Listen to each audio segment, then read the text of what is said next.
These are the nations the Lord allowed to remain, so that through them he might test Israel, all those who had not experienced any of the Canaanite wars, to teach warfare to those generations of Israelites who had never experienced it. The 5 lords of the Philistines and all the Canaanites, the Sidonians, and the Hivites who lived in the mountain region of the Lebanon between Baal Hermon and Lebo Hamath.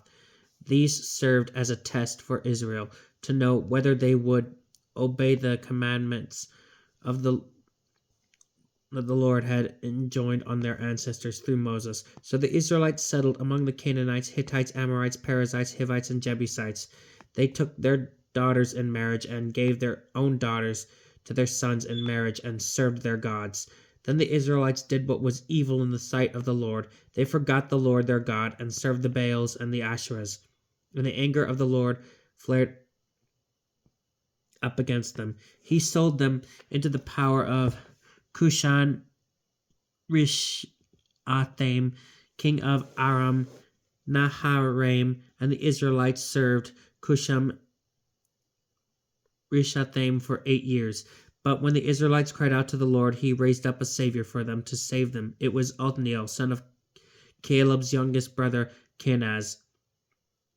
The Spirit of the Lord came upon him, and he judged Israel. When he marched out to war, the Lord delivered Cushan Rishathaim, king of Aram, into his power, and his hold on Cushan Rishathaim was firm. So the land was at rest for 40 years until Othniel, son of Kenaz, died. Again the Israelites did what was evil in the sight of the Lord. So he strengthened Eglon, king of Moab, against Israel, because they did what was evil in the sight of the Lord. Taking the Ammonites and Amalek as allies, he went and defeated Israel, taking possession of the city of palms. So the Israelites served Eglon, king of Moab, for 18 years. But when the Israelites cried out to the Lord, he raised up for them a savior, Ehud, son of Gera, a Benjaminite who was left-handed. The Israelites would send their tribute to Eglon, king of Moab, by him. Ehud made himself a 2-edged dagger, a foot long, and strapped it under his clothes on his right thigh. He presented the tribute to Eglon, king of Moab. Now Eglon was a very fat man. When he had finished presenting the tribute, he dismissed the troops who had carried the tribute, but he himself turned back at the sculptured stones near Gilgal and said, I have a secret message for you, O king. And the king said, Silence. Then when all his attendants had left his presence, Ehud went in to him where he sat alone in his cool upper room. Ehud said, I have a word from God for you. So the king arose from his throne. Then Ehud with his left hand drew the dagger from his right thigh and thrust it into Eglon's belly.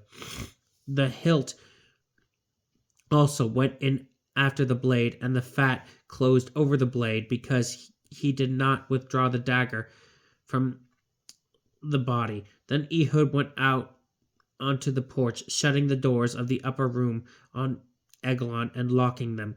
When Ehud had left and the servants had come, they saw that the doors of the upper room were locked, and thought he must be easing himself in the cool chamber. They waited until they were at a loss when he had not opened the doors of the upper room.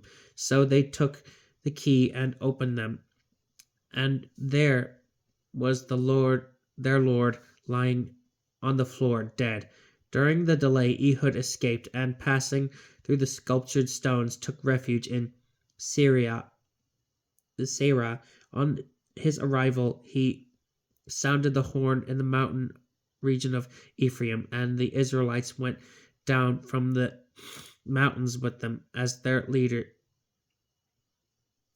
Follow me, he said to them, for the Lord has delivered your enemies, the Moabites, into your power. So they followed him down and seized the fords of the Jordan against the Moabites, permitting no one to cross. On occasion they slew about 10,000 Moabites, all of them strong warriors. Not one escaped. So Moab was brought under the power of Israel at that time, and the land had rest for 80 years. After him was Shamgar, son of Anath, who slew 600 Philistines with an ox goad. He too was a savior for Israel. This is the word of the Lord.